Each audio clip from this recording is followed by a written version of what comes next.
Coaches and Quarrels. Everyone on the island of Sodor knows that wherever Thomas goes, Annie and Clarabelle go too. The three friends are inseparable. They love running up and down the branch line, singing songs to each other, and wouldn't trade it for anything. On the main line, change was afoot. Sir Topham Hatt was testing a new stopping service.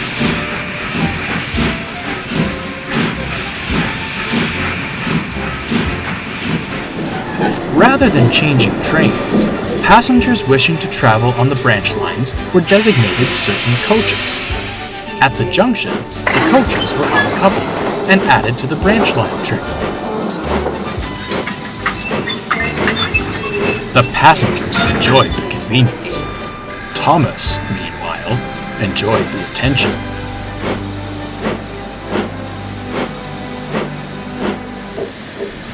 It's only natural the Fat Controller would give me more responsibility, he boasted to Henry one day.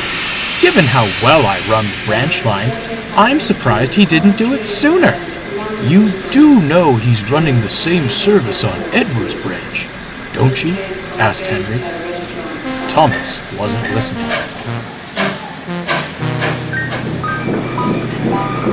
He coupled his coaches to Annie and Clarabelle and hurried away.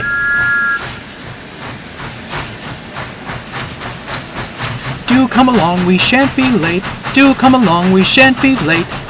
We're coming along, we're coming along. We're coming along, we're coming along, Annie and Clarabelle answered.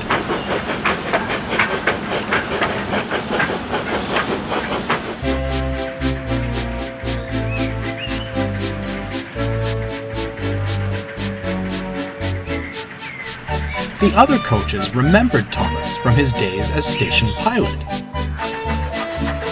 Soon, they were telling him all about their journeys along the main line. Annie and Clarabelle wanted to sing more songs, but Thomas was too enthralled in the other coaches to notice.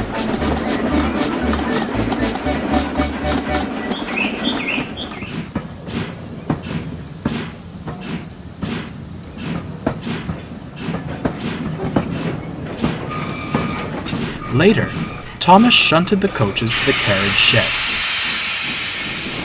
then stopped for a rest. As he slept, Annie and Clarabelle conversed. Why don't we have any stories to tell? Annie wondered. We do, replied Clarabelle. Only, they're all about Thomas. Going fishing. Losing our guard, Annie added. Racing Bertie, finished Clarabelle. Wonderful stories, mind you, but... Oh, we were merely along for the ride, Annie sighed. It would be nice to go on the main line again, smiled Clarabelle. Who knows what we'd see nowadays? At that moment, Thomas awoke. So, I'm not good enough anymore, is that it? What nonsense! You're not fit for the main line nowadays. Annie meant to tell Clarabelle they weren't fit for the main line anymore, but Thomas's words infuriated her. We're quite fit, thank you. Besides, it would be nice to go with the other engines. Perhaps they wouldn't ignore us. Thomas was shocked. Well, fine. I'll just take other coaches. And that was how it was.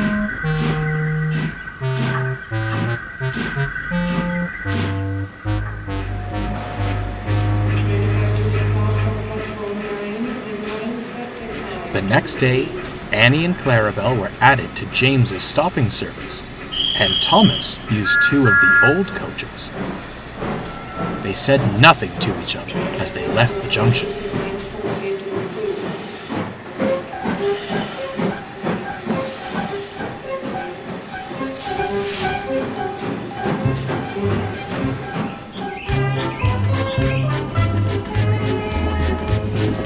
At first, things went well.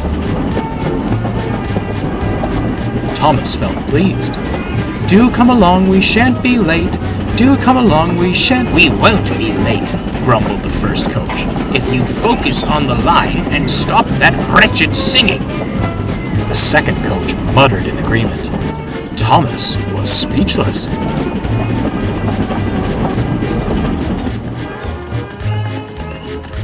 As they approached Terrence's field, Thomas whistled gaily to the tractor.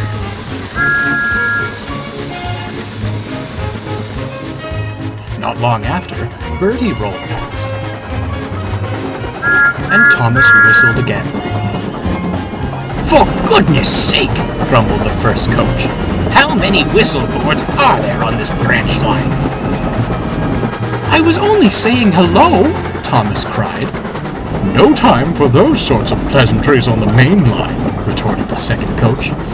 Not when there's a timetable to keep to. Thomas's heart sank. This wasn't what he'd expected at all.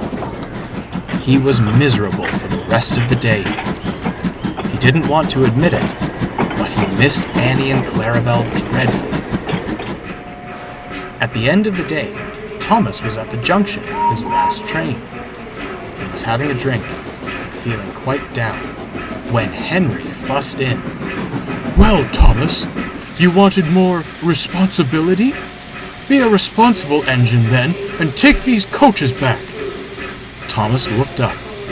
At the rear of Henry's train were Annie and Clarabelle. Silly things haven't stopped singing all day.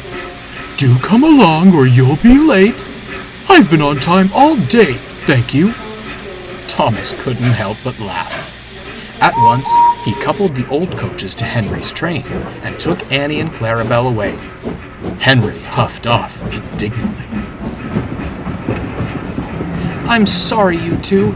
I shouldn't have been so rude. My day has been dreadful, interrupted Annie sadly. Ours too. We missed you dearly, added Clarabelle. Those mainline engines treated us awfully. Some adventure that was. Disgraceful. They should be so lucky to have you on their trains.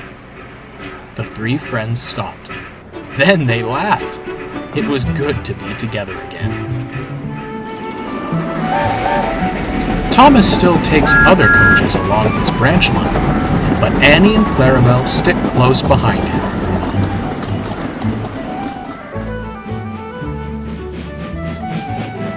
They still bicker, as good friends do from time to time. From that day on, however, there was no talk of leaving for the main line.